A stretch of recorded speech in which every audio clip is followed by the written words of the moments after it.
mandate is to make homes out of houses, and supporting us to be able to achieve this mandate. Amasha Partners Limited and Eye Care, Cerelac, it's all good, ma'am. Kel Charcoal toothpaste for white teeth and fresh breath all day long. This is another quality product from Samara Company Limited. Kel Charcoal toothpaste, happy smile. Music Haven, your musical coach, and Frital cooking oil.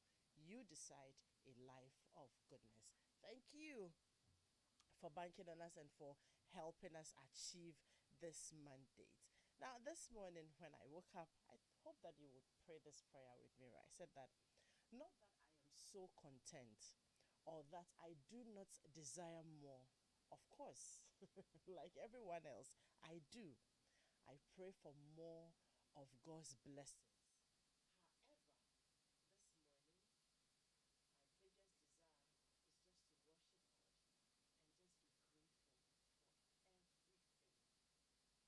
be grateful for everything. So for a moment, why don't you put your requests on the back burner? Oh, God, give me this. God, give me that. God, do this for me. Do that for me. Sometimes we keep asking and asking and asking and forget to be grateful for the ones that we already have. We also have learned that gratitude opens doors. And so for a moment, I know you have problems to go through. I know you have problems. I know you have, issues. However, you can for a moment put it on the back burner and be grateful to God. We will be right back. Come on.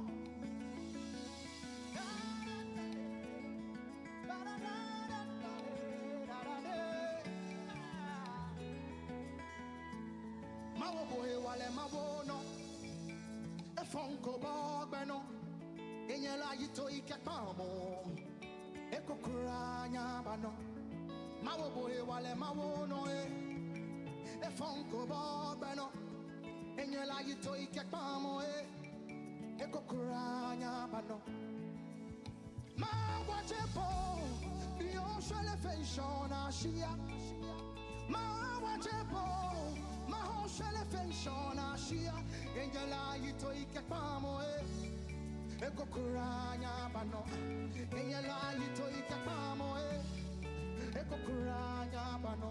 Come on.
Thank you very much for staying tuned. We had a little bit of technical challenge there, but we have it sorted now.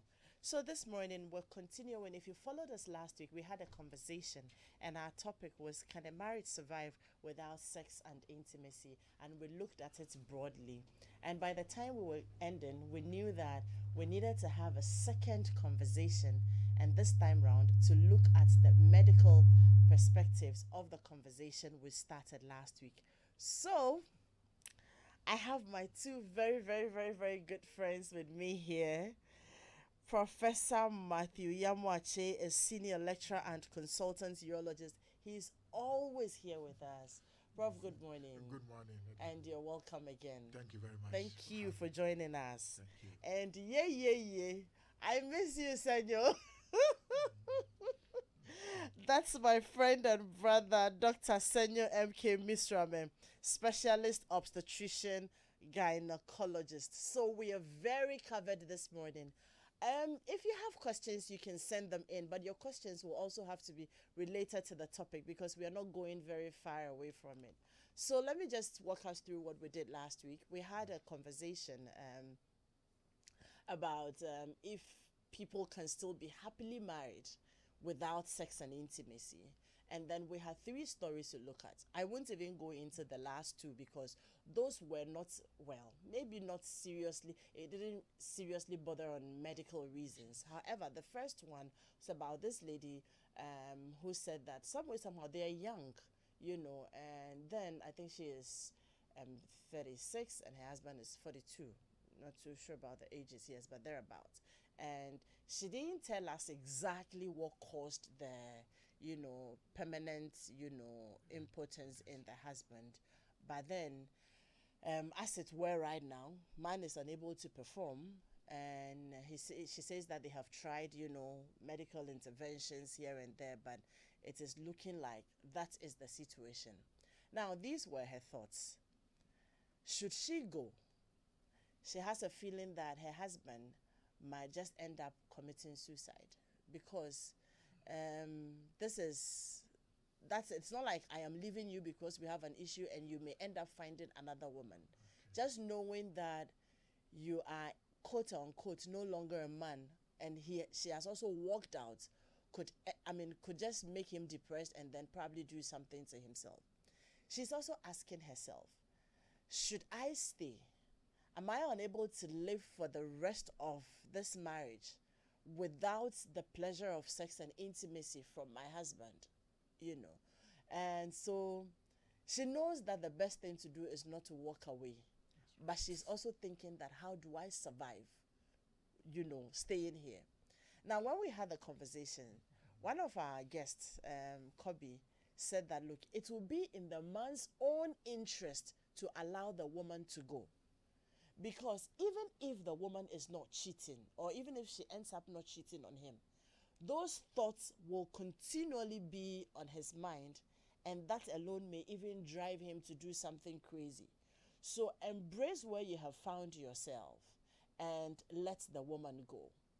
We had another, Mama T also was like, look, this is where your vows for better and worse come in. So you can't just carry your things and say you are walking away. And so you will have to work it through with him. And then the other story, we had one story and then we realized that was basically an issue of unforgiveness. The woman said something to her husband and her husband has been so upset. He has tried to talk to she says she has gotten people to apologize and all, but look, man is still not budging, and 2 years and counting, he's not minding her, But that's not so medical. I think we talked about that. But there's this third one also. This young man who also says that, look, I've been married to my wife. Before we married, right? We dated for 4 years without any form of intimacy. Now we are married. And you keep coming on to me, let's do this. And the gentleman says that, look, I am not refusing to do it. However, take it as it is, when I feel like it, we get it done because we've built this relationship 4 years on other things other than sex. And so for him, that strong desire for sex and intimacy is not there. So let's not push the boundaries. When it happens, it happens. You know, I'm not doing anything. I love you. 4 years, it didn't happen. So it's fine. Let's just be okay. But the biggest one on the table is the first one. And we want to find out generally what causes some of these. And should a couple decide to live together and, you know, even with in such situations, how can they still make their marriage work medically? And what can they do also medically from both your perspectives to improve, you know, the relationships? So that's why I summoned the two of you here this morning. So good morning. Good morning. Great. Since the problem, this particular one, we would like to have a general conversation on what would make a man or a woman not be able to perform or to be able to have sex and intimacy. But since the thing is about these people, I'd like us to start with them. And since it's a man, maybe Professor Che, you might want to start it, and then we'll come to Senor. So thank you very much. I've listened to the scenario, Yeah. I've pondered over it. I think there's definitely an issue to be dealt with. The truth, as you rightly said, is that for better for worse, it's a vow that one must live to fulfill. Which means that when some of these challenges come, then both of you must walk through it. And sometimes going to the doctor or the specialist as a couple may make one understand the circumstances, the options, and probably the duration that this thing is going to last. Okay. So it's important that they go together and understand the issue. For the scenario that has been created, maybe I'll put it into 3 levels of a problem with erection. Okay. The first level has to do with diseases, challenges, injuries, procedures, surgeries that have occurred at the level of the brain. Maybe a stroke, maybe an accident, and there's a brain damage. Here, this is the part that virtually drives sex, the desire, and in fact initiates it all. If there's something wrong there, that can be a challenge. But the reality is that once the other part of the system, so we look at the brain, we look at the spinal cord or the cord, and the penis itself. Once the spinal cord and the penis are intact, sexual activity can occur. So normally when the brain is the issue, the desire is gone. So somebody must take the initiative. So in this case, if the man is not able to generate that initiative for sex, then the lady must take it up. So the first one is we call it sarcogenic, and then the central system of getting sexual arousal. The next one is the spine.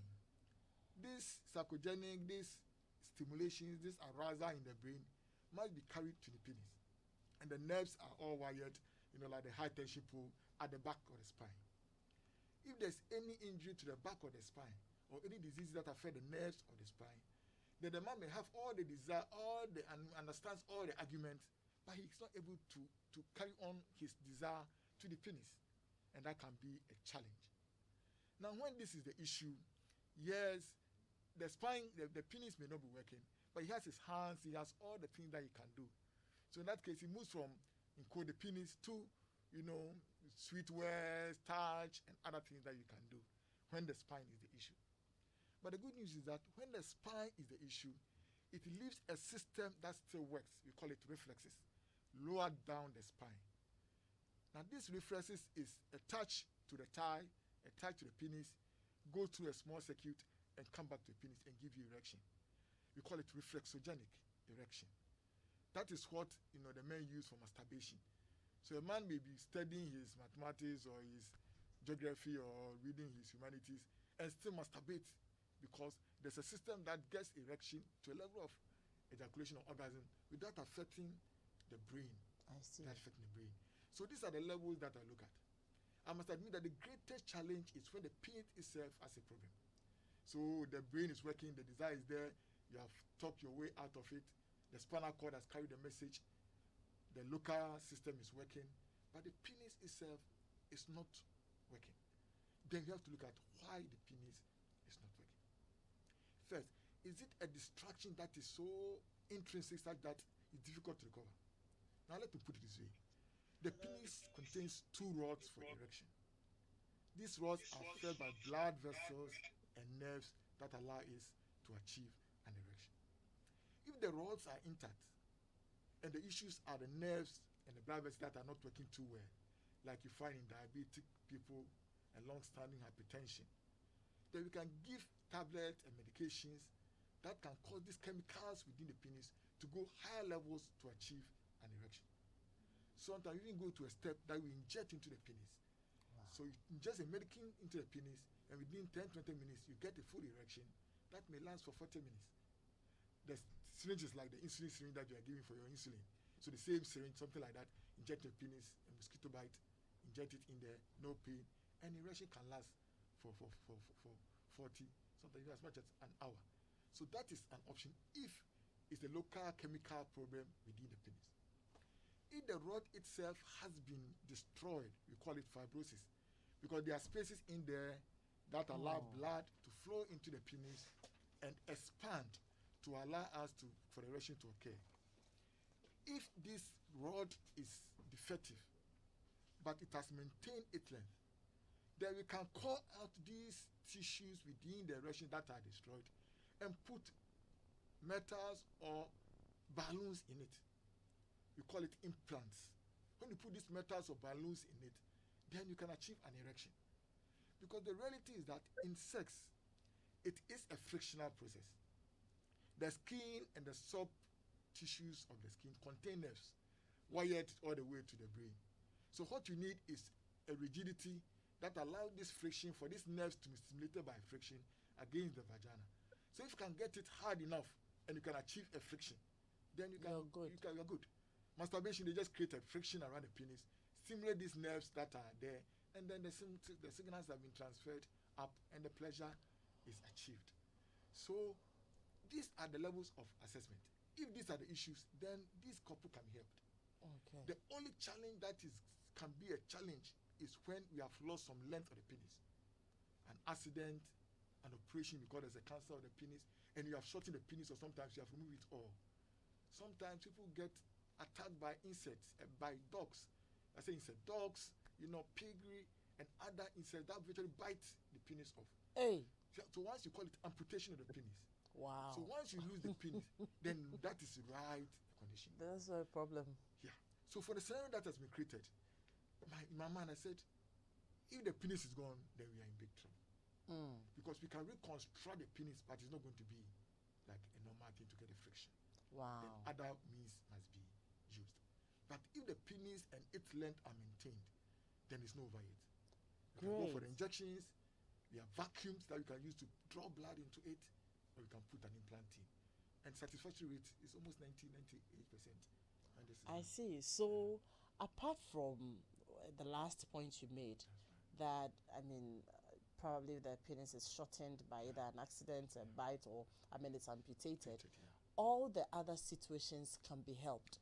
Actually, can be helped. And the satisfaction among couples is way over 80%. 8 out of 10 they are happy. But that might mean that you should have enough funds, right? No, it depends. It depends. It depends on the level of intervention. Yes. That you would need. Yes. Some of the injections, if you go it from the, as I would call designer, they're expensive. But they are generic ones that have been made. Take a paracetamol, they are designer ones, and they are ordinary ones. Designer paracetamol. So for ordinary ones, they are still within the which budget. Would end up creating further problems for you. Not quite, because we will observe you and their instructions of how to do it. And once you master it, sort of the patient themselves come and tell you new trick that they have learned to use it.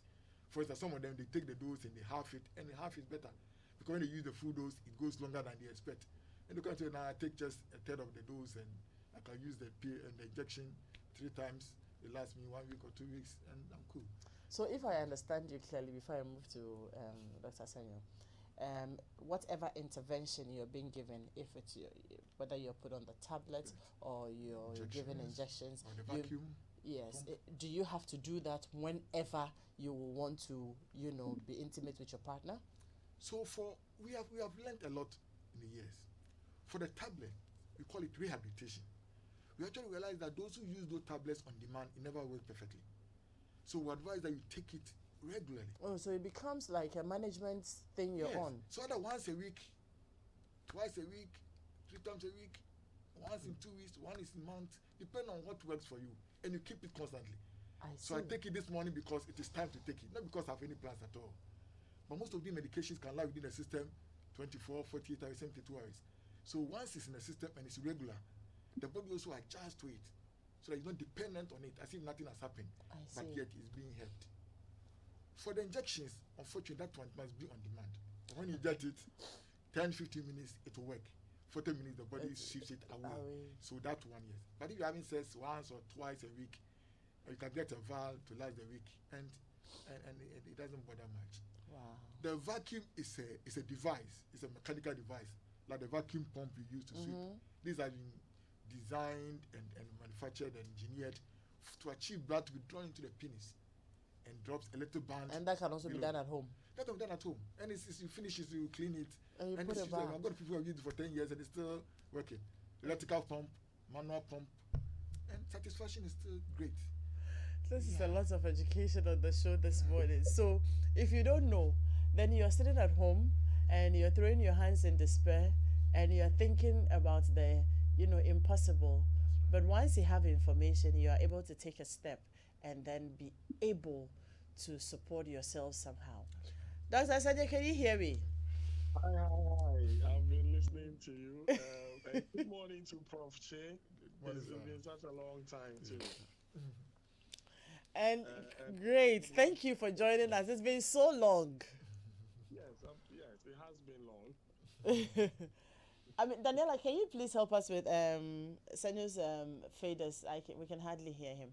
Okay, so last week, one of the things the ladies said to us was that they started what Dr. Chase said from the beginning, trying things, toys here and there and all that. But she realized that she was getting infections. And I wasn't sure. I didn't know whether it was as a result of, the methods they were using and all that. So we want to find out from you if until probably they get through to all the interventions Dr. Che is talking about in this particular situation. One, I want to find out from you, what is the woman missing? Because you understand the woman's anatomy. What is she missing? And so what are, her worries? What really is she missing? Now, number two, is it possible that, the touching, probably all the other methods they have chosen for her to experience sexual pleasure, are they predisposing her to the infections she is talking about? And then she also had a concern about the fact that she wasn't really enjoying those because she realizes that it is all to pleasure her, and her husband was just there, and he was making all the efforts to give her pleasure. She mentioned actually that she didn't have too many problems with childbirth. If push comes to shove, she was ready for them to adopt a baby. So that one really wasn't a problem for her. But these other ones were the challenges she raised. So, good morning once again to all your listeners and viewers as well, because I'm joining you on Zoom. And thank you for the opportunity as well. So, in terms of sexual intimacy and sexual pleasure, I don't think that the woman is missing too much, depending on how you look at it. From where I stand, majority of women actually get orgasm from clitoral stimulation.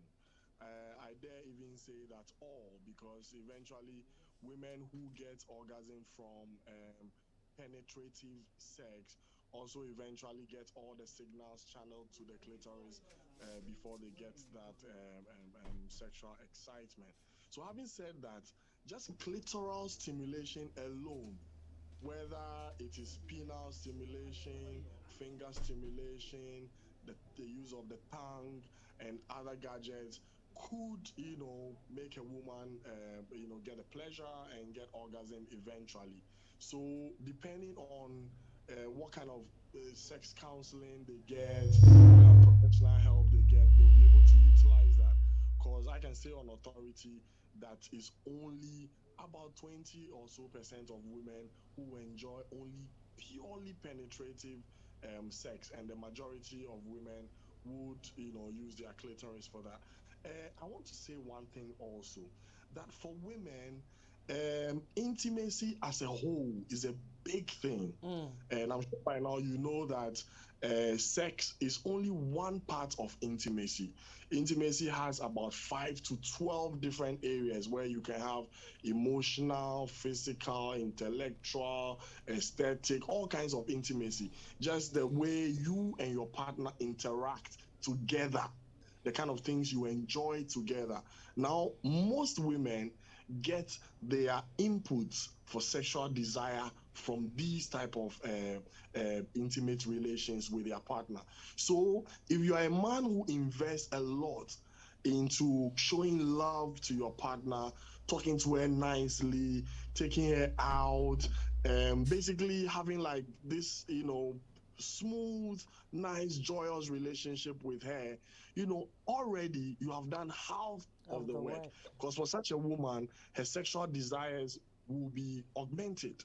All right. Now, the next thing is arousal for a woman. So, for instance, all the touches and stuff that Dr. Che spoke about, touching her in her erogenous zone. So, every person has parts of their body that are pleasurable to them when they are touched. So, what I do in sex counseling, for instance, is to tell couples to explore their bodies. So, during exploration, you might have seen which areas are very sensitive and pleasurable for your partner.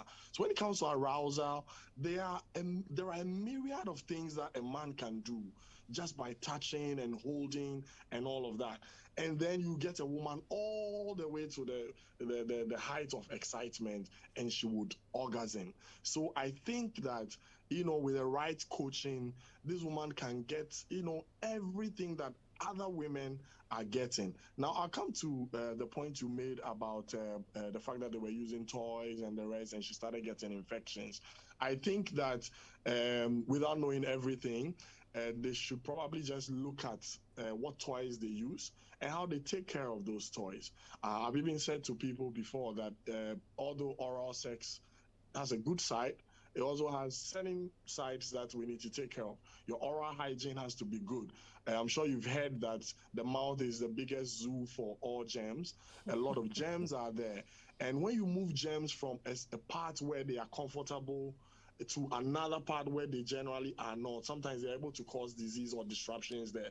So if you carry germs from the mouth and take them all the way into the vagina and change that environment, sometimes it can cause problems. And these problems, most of them can be solved. So we can look at the infections that she's getting. We can see if there's a connection between the toys that they use. How did they disinfect these toys? How did they store them or put them away? And all of that. So we can look at maybe their sexual practices and see areas where infection could get into the mix. But generally, I think that they can be helped. I think there was one part you said that she looks on helplessly while she thinks that her husband is not enjoying. If the husband has an intact brain, just like Prof. Chase said, then anything that they are doing sexually, the man could also be getting those inputs into some parts of the brain that will get stimulated. All right. So he will be getting that internal pleasure and his body will be changing. Look, during sexual arousal, the fact that blood is moving into certain parts, your heart is beating, your heart rate is increasing, your breathing rate is increasing, and everything, all of those things add up to give the body a certain sensation, which culminates in orgasm for some people. Mind you, that even when a man cannot have a full erection, they could get aroused to the point where they can orgasm. All right. So that's one thing that we should get. So, for instance, somebody who has poor erections or somebody who has a flabby penis, some women will tell you that after they've performed oral sex and stuff on them, although they didn't get hard, they actually ejaculated. That person would have enjoyed. So I don't know the extent of their problems, but they can definitely be helped, and they would have, a nice marriage, and we can help them to, just circumvent some of the problems. This is very interesting. So, from the medical perspectives, what we are saying, if I am to just, simply sum up what you two are saying, is that even without penetrative sex, there are ways that a couple can still enjoy sexual pleasure and intimacy for their marriage to survive. That's what we are saying. Absolutely. Ah, this is interesting. This is interesting. Okay, so we will be moving in to talk about the generals now. No, this before then, the third gentleman.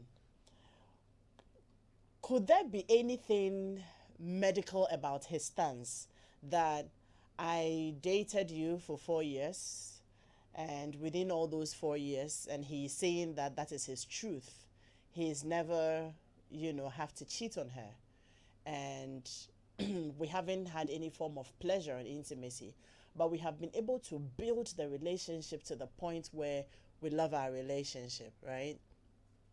Now, now that we are married and we're together, the woman feels like this is now the time for us to, get very close and do all the things we have missed in the past 4 years. And he says that no problem. However, I don't always have the desire for it. And if we've been together like this for 4 years and nothing has happened, yes, as and when we get close, we do it, but don't let this become, work. Just ponder over it shortly. We will take a quick break, and then we will come back to take the answers, and then we will look at some of the things that make people have difficulty when it comes to sex and intimacy in their relationships and marriages. Ophebia, did you brush your teeth before eating? No, mommy. Anytime I use daddy's toothpaste, I get bruises in my mouth, and sometimes I feel like vomiting. That's not an excuse. As a child, you need to brush your teeth before you take your breakfast to avoid tartar and cavity, okay? And you, why are you laughing at your sister? Have you brushed your teeth? Yes, Mom. I used the Kel Kids toothpaste you brought yesterday to brush my teeth. Well done, darling. Kel Kids toothpaste is made for kids like you from 2 years to 6 years. It was so sweet like strawberry. I even wanted to eat it, Mom. No, you can't eat it. It's toothpaste, not toffee, okay? It's always advisable to give your kids Kel Kids toothpaste to brush their teeth. Kel Kids toothpaste strengthens teeth and prevents decay and cavities. As a mother, I always make sure my kids use Kel Kids toothpaste. Kel Kids toothpaste with strawberry flavor makes brushing exciting for our kids. Kel, happy smart. This advert is FDA approved. Having your baby try out different tastes and flavors isn't just about giving them a change of taste. This helps to develop their palate and prepares them better for accepting varieties of adult food as they grow. So go ahead and try any of our 6 Cerelac variants, that is wheat, maize, rice, biscuity, fruit pieces, and millet. Remember, each bowl of Cerelac contains goodness that helps your child's normal growth and development. Cerelac, it's all good, Mum. This advert is FDA approved. Have you heard? There's a seasoning for every meal, yeah. Hunger seasoning, delicious flavor, so tasty and hunger delicious. Sweet aroma, oh my hunger. Mama said, hunger chicken for your chicken soup. Hunger seasoning, for fante. Delicious seasoning. Hunger seasoning, for chicken. Delicious seasoning for your palava sauce. Hunger seasoning, Mama's happy. Delicious seasoning. This advert is FDA approved. Let me ask you a question. I tried Frito sunflower cooking oil for your shallow fryer. Oh yeah, doma. If you have jame tossed salad, Mr. Fried noodles and scrambled eggs, and na omelette macho kona. Me trade Frito sunflower cooking oil amma inchechuni na aya kona de sikafu one wedding. Na seda di betesta. It always ends in praise.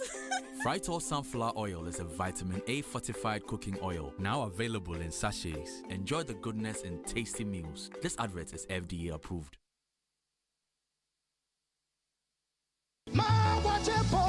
The majesty of God in itself goes beyond the capacity of human understanding. On Sunday, the 28th of August, 2022, come join Perez Music, Emoji, Akesi Brimpong, Ife Grace, and all the way from Nigeria, Peter, as we present Glorified, Theme, Splendor, and Majesty. The venue is Victory Bible Church, Headquarters, Awoshi. The time is 5 p.m. Grab a token for 50 Ghana Cedis single, 80 Ghana Cedis double, and 100 Ghana Cedis VIP. Token outlets: Joy FM, Sunny FM, Stood Supermarket, Dansoman, Bachuna Total, and Victory Bible Church Bookshop. Or dial star 365 star 321 hash on all networks to purchase a token. This event is powered by Rima City of Worship. Media partners: Joy Entertainment.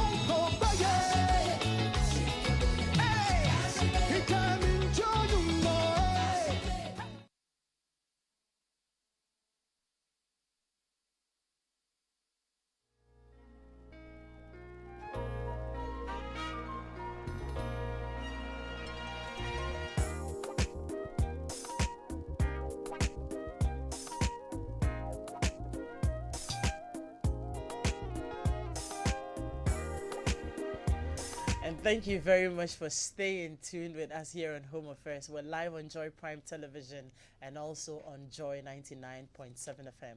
We have been talking about how marriages can survive even without sexual intimacy and, you know, all the pleasure that comes with it. Last week we had some good education, but listening to the medical perspectives today, it's like, you know, with the right coaching, if you have not deliberately tuned off out of unforgiveness, or, you know, if it's not your choice, you know, not to be intimate with your partner, and it is as a result of a medical condition, we're being told that there is help, so you don't throw your hands in despair. However, if you're doing it because you have chosen not to do it, then that one, you have created your own disease, and you will have to prescribe your medicine yourself. But before I get back to Sergio for the answer to that question, good food brings good memories. That is why taste matters, and Onga is the taste masters. As taste masters, we give every meal that superior taste. A wide range of Onga flavors assures you of a superior taste and irresistible aroma. Why don't you get your Onga powders, the stew, the 3 mix, which is a combination of ginger, onions, and garlic, our classic and chicken. And oh yes, for the Onga tablets, we have them in shrimp, chicken, beef, and stew. We have a flavor for every meal. This is just what you need for an Ongalicious meal. And by the way, Ongalicious is the new delicious. Onga, Mama's helping hand. Ililii. And for your eye care challenges, look no further.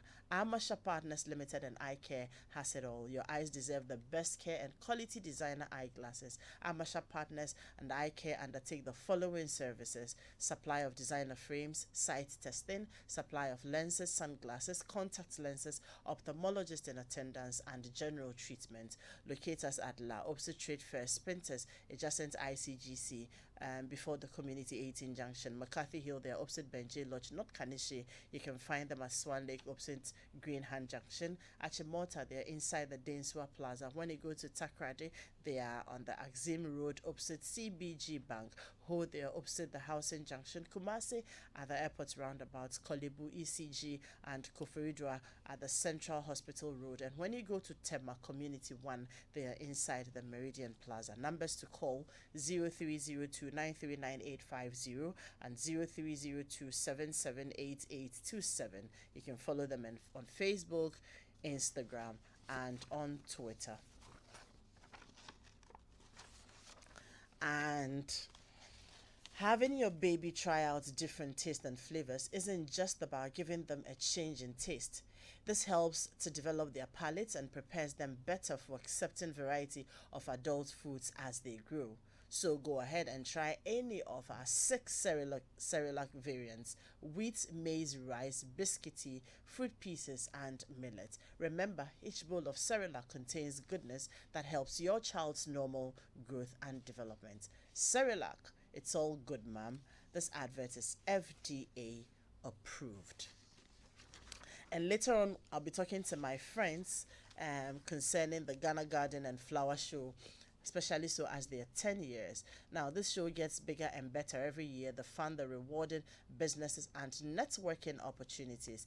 Calling all lovers of flowers, gardens, nature, and all things agriculture. Join over 20,000 participants expected at this year's show for an unforgettable and exciting experience with activities such as exhibition, fashion in the park, movie in the park, karaoke nights, conference, workshops, children's playground, and educational activities, the Ghana Garden and Flower Show Awards, and the exciting Israeli Green Innovation Challenge. Theme: Growth Unleashed.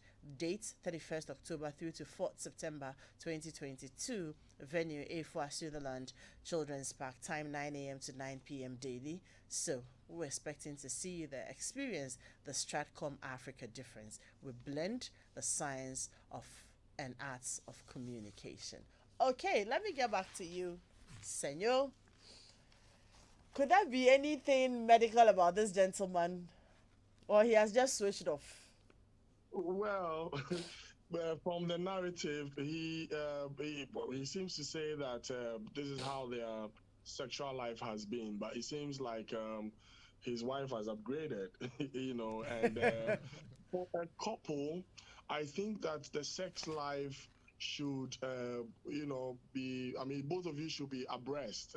If not, then one person should just be a little ahead and then help the other one to catch up. So, for instance, probably when they were dating, they had sex only a few times and the woman was happy and everything. Now No, that they are never married, did. They she's never had did. input. Say that again. In their case, they never did. Or they never even had sex. No. Or and then they just started. So I think that they will need sex counseling. Okay. That's one important thing. In Ghana, most people wait till there is a big problem. And then they'll come running, and that's when they've hurt each other in many ways before we try and patch them up. And sometimes, unfortunately, it becomes too late. So this couple must see, some counselors, sex counselors. We don't have a lot of them, but if you see a gynae that's well vexed in the area, you get help. If you see a urologist that's well vexed in the area, it will also help. So, for instance, these two people have to be taught again how to appreciate their bodies, what they should love on each other. And then sometimes men fear performance, in a relationship. So we have something we call anxiety, like basically they we call performance anxiety. Basically, a man is afraid, just like how an athlete is afraid before a 100-meter dash. But, given the right techniques, breathing movements and everything, the athlete, can go through the race nicely. It's the same way men have to be helped. So a man that is afraid to perform might have certain mechanisms to avoid sex in the first place. All right. So I'll tell you a quick story before. There was this old woman whose daughter came to her and said that she had just gotten married. And she said, my husband keeps scaring me. Today I'll do this to you. I'll turn you over. I'll do this. I'll do that. And then she'll be so scared and say that, you can't do that to me. I'll be afraid. And she doesn't want to have sex. So one day the old woman told her, when he comes to, threaten you with sex, just say, do it. And let's see what will happen. Lo and behold, the day she said, I will do it, the gentleman couldn't even get an erection. All right. So for him, his coping mechanism for a problem that was inherent, that he knew, was to scare this woman away from sex. Now, I can think of horrible ones that some other people do. Some people try to shame their partner's bodies because they would not want to initiate sex. To cover their own inadequacies. Yeah. Some people will start little fights and all of that. So sometimes when we meet such couples, we will bring them in tune. That look, sex is not a race, it's not a competition. There are many aspects to it. Sometimes just lying down and exploring your bodies alone is satisfactory enough. You understand? So once you pick these things up, and for them being a new couple, with time they will develop all the levels, and the man will love to have sex as many times. Because you see, the thing that most couples don't know is this, that you live a couple life, but you also have, quote unquote, separate social lives. Your wife will go to work, you go to work, they meet different people. People talk and discuss, sex openly. Her friends might tell her, I'm getting 3 rounds, 4 rounds, I'm getting helicopter styles, and all that. So she's coming home with all these things in her mind, and she wants to have the same in her marriage because she's hearing all these things out there. Now, for the man, this is just something that's making him want to run away because what are you talking about? You understand? So all these people will need the right counseling, especially for this couple. If the man has no problems, then we just have to, tune his mind up there a bit. But if he does have problems, we'll look at all the levels that Prof. Che discussed. If is it at the level of the brain? Is it at the level of the spinal cord? Is it at the level of the penis and its structures itself? I wanted to add one thing when Prof spoke, that some men could also be on certain medications. And these medications might have been given by a doctor, but sometimes their side effects will lead to sexual dysfunction in men, even for some women as well. Now, some people also indulge in certain things, especially taking illicit drugs and then consuming loads of alcohol. Eventually, all of these will result in some form of sexual dysfunction. So we have to look at this man carefully, take his history, take a history with the two of them as well, and I'm sure we'll be able to get a solution for this couple. Wow. I feel like we just have to end the show. But yeah, we can still have about some 10 minutes of conversation. Now, let me come to you, Dr. Che, and just find out. I know we have had this conversation several times. Was it the month of June? We had almost 4 weeks of these conversations. But for the purposes of this show, right, this particular conversation we're having, I'd like us to, generally, just let's brush through it again. Some of the reasons that people tend to not to really enjoy or like have fulfilling sex lives from the medical, perspectives. Thank you very much. Yeah, I'll start from where the discussion came from. The reality about sex, especially from the man's perspective, it's part of the training, the culture, the expectations. I'm looking at it for the third scenario. If a man stays with you for 4 years without having sexual relations with you because you were courting and going for marriage, he has a particular paradigm that he's operating with. And that paradigm does not disappear because you're married now. No. We talk about Presbyterian training, we talk about Christian training, we talk about, ambitions in life. The other things that keep people straight. And so they make it up. So once the marriage comes in and you want to change, it's quite difficult. No. And for most people, normally, sex 2 or 3 times a week is satisfactory. It works perfectly for them. So even though you are looking at the man not performing, you may also have to look at the lady and see whether, is he trying to change the man? Then it has to come slowly for them to be able to achieve that. Now, if there's a problem, what are the issues? I think that sex itself motivates itself. If there's a good sex, as we said, hormones are released, it's pleasurable, it tends to call for more sex. So it's more like a cycle that perpetuates itself. If there's something wrong that makes a sexual experience not pleasurable, then the man may avoid it, the woman may also avoid it. We talk about the structures that can go wrong. But the truth is that if, for instance, somebody is stressed, if somebody has not got resources, money, if somebody finds the body habitus or the aesthetics of the partner not too satisfactory, she has put on too much weight, or she has decided to, in quote, slim down excessively, then this can all affect the central system.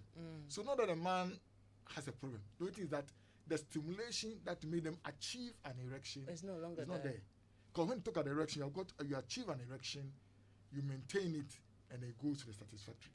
So to achieve an erection requires all of these psychological stresses, or stimulations, and less of the stresses, including medications, as he said, that can dampen the ability to achieve an erection. So this is one of the areas that we can look at. Great. The next one is the maintaining the erection. So once intravaginally, if you can maintain the erection, then the local systems must work, the nerves must work, the blood vessels must work. And so we realize that people who have got damages to these systems, diabetes, hypertension, after surgery, chemotherapy, radiation therapy, the local systems may have been damaged. So they are aroused, as you rightly said, they make all the threats. But once they go into vagina, it disappears. Because the erections, when you achieve it, normally within a few seconds or a minute, and it goes away. The maintenance is by the friction and the reflexes down there. So if these are damaged, then erections also will disappear. Yeah. So you need to achieve, and then you need to maintain. But for the achieve, it's more psychological, environmental, drugs, alcohol, all of these can dampen That. ability to achieve. Great. But it's not enough to complete the whole system. If you achieve an erection and there's no vaginal penetration, there's no touch to maintain it, then the erection will disappear. Great. And Sonia, we'll quickly come to you also for, for the women. Some of the things that will make a woman not to be able to, fully enjoy this intimacy with her partner, so that we can begin to look at them in our homes. Yeah. So, for women, there's a lot. I always say, and just like Prof also said right now, women get motivated to have sex based on prior experiences with sex, except maybe their first instance. Even with the first instance, they will come with preconceived ideas and expectations of sex. So if the sex is good now, the woman would want to have it again. That's number one. Number two, if a woman is treated well, if a woman feels loved, then she can take in everything that you bring. Now, women will need to be stimulated longer enough than men before they will get into even the sexual cycle. So, for instance, how you have treated a woman for the past 1 week could count. How your marriage has been over the past 5 years could count. How you talk to the woman in the morning before you went to work and demanding sex in the evening could count. How you smell as a man, how you appear as a man, how you keep your perineal or genital hygiene as a man will count. So as partners, you need to look at these things. So for women, if all these inputs don't come, some women won't even get aroused by you. You see them watching TV and you see a man that is well kept and good, and they'll be telling you, the husband, that this is a very sexy man. Because they can get all those inputs from there. And it's because, because they want to be with that person. Sometimes they're giving you a message. So that's for women. Now, women also who have certain medical conditions, chronic medical conditions, could have problems with sexual dysfunction. And I think doctor mentioned some of them. Diabetes is one. Hypertension is one. Now, to go through sex, you need some energy. So women who are fit enjoy sex better than women who are not that fit. Because, when some men take you through all these acrobatics and all of that, and your body breaks down with muscle aches and all of that, it could be a problem. Now, women could also have problems with pain during sex. Okay, so you could have all the problems with desire, problems with arousal, problems with orgasm itself, and problems with pain. So if a woman feels that sex is painful, then it will leave her with bad memories of sex, and she would not want to have it again. So usually want to know what is causing the pain. Is it because there's no lubrication, she gets dry? Is it because maybe the size of the male organ is too much for her, and there are techniques, as to how we'll get that in?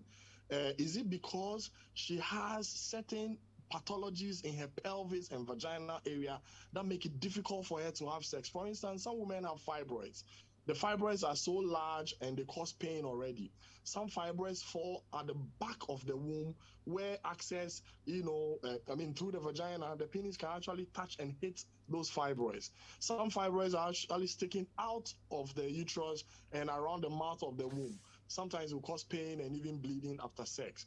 Some women might have what we call endometriosis, where monthly, due to hormonal issues, they be bleeding into certain parts of their pelvis and the pelvic organs instead of into the womb itself to come out. So these areas, will be matted together, and during sex, the action of going in and out and stretching will cause these areas that are scarred to rebleed or tear apart and cause pain. So some of these women would not want to be having sex as well. Even premenstrual or perimenstrual tension, even after the periods have gone, could make some women not want to even have sex. And then we have a condition which we call vaginismus. Vaginismus is when a woman's, vagina and the muscles around the vagina just go into involuntary spasms. They go into like cramps, and it's so painful. And sometimes we don't even understand what causes it. And a woman, even with the thought of penetration, could go into extreme pain. And this is something that has to be looked at, because if your partner has this problem and you think that she just does not want to have sex, it will be unfair to her. This person will need help. Most of people also would have a prior terrible sexual experience like rape, abuse, and all of that, maybe in their past. And these people will need to be helped through it. So there are various levels. We could go on and on I about know, women. right? Home is for men to know that for a woman to enjoy sex, it starts all the way from many days, weeks, and even years. The way you treat her. Now also, for sexual arousal, it is beneficial for a man to invest 15 to 20 minutes into foreplay. Now, it is beneficial for both of you because of one thing for men that Prof described. These two tubes in the penis that collect blood for the penis to become hard. Sometimes I like to simplify it this way, that they have two gates at their end. Now these gates, they are only, and this is very simplistic. Don't take it. These gates open literally for blood to start filling the tube so that the penis will become hard. Now it is during foreplay and intake of stimuli that these gates will stay open for the blood to come in. Now when the gates, the tubes are fully filled, at the end of foreplay, the gates get shut. When the gates get shut, your erection can last longer. If you don't have a hard erection and you penetrate and the gates are still open, you'll be squeezing the blood back out. Prof, forgive me for being so simplistic on this matter. So if you invest well into foreplay, the rewards are that you have a larger, harder penis, which will maintain itself, during the intercourse friction and all that. And you'll be able to satisfy your woman. Mind you, that if this was a race, a man will always end it before a woman. So if you choose by foreplay, you get a woman all the way to a point, and sometimes penetration might not matter, and you'll be called a hero in your home. Great. Wow. You didn't there were lots of things. You didn't talk about all the, postpartum issues and all that. All those things are there for women, I can touch on them quickly. Yeah. Because of the discussion, so we went all over the place. Now, we were talking about 35-year-olds and 42-year-olds. For women, we should know that your hormones play a big part in your sexual life. Now, from puberty all the way to menopause, you enjoy all your hormones. They come in abundance. Your body produces all the secretions because your female hormones are up. Now, as you grow, especially from 35 years on, you see that these hormones begin to fall. And so you see that most women's sexual life will begin to change. Those who spice it up with other things are able to help. And now, once all your eggs that you came to this world with start getting finished, and usually for Ghana, from research, is from 48 to 52 years, you see that around that time, you can't help it really much. But even then, there are medications and ways to help such women, to enjoy sex. It's true that orgasms are less frequent or less attainable as you grow older as a woman. All the issues from vaginal dryness, from your hormonal issues, dealing with, reduced estrogen levels and all that. Even your temperament changes as you age as a woman. But there are many ways that we can help. Now, some women also, unfortunately, even though they haven't attained the age of menopause, have decreased ovarian function. And sometimes this could lead to sexual dysfunction. Great. And they will need help early enough. So thank you for bringing this up. Thank you very much. Look, it's been so educative this morning. And for me, my take home will be that there are interventions, and you two will have to communicate about these things. when you sit down and you're telling your partner that, oh, which baby do this one too says, when they touch you say you have pains. Sometimes, like Sanya is saying, they may genuinely have pains. And for the men, they may not even be understanding what is wrong with them. Professor Che just mentioned some are spinal, some are localized, some are whatever. So rather openly have conversations, and then there are interventions, as we have learned this morning. So instead of sitting there and crying and wondering, what do I do? Do I pack my things and go and talk to doctors and seek the interventions that are available? Prof. Che and Dr. Senyo Mishra, I'd like to say thank you to you this morning. It's been so educative, and we appreciate your time with us. Thank you. God bless you. In just a bit, I will be having conversations with my friends who are part of the Ghana Garden and Flower Show. They are 10 years. But ahead of that, once again, good food brings good memories. That is why Taste Matters, and Onga is the Taste Master. As Taste Masters, we give every meal that superior taste. A wide range of Onga flavors assures you of a superior taste and irresistible aroma. So why don't you get your Onga powders? I mean, the stew, the three mix, which is a combination of ginger, onion and garlic, and then our classic and chicken. And for the tablets, we have the shrimp, the chicken, the beef, and the stew.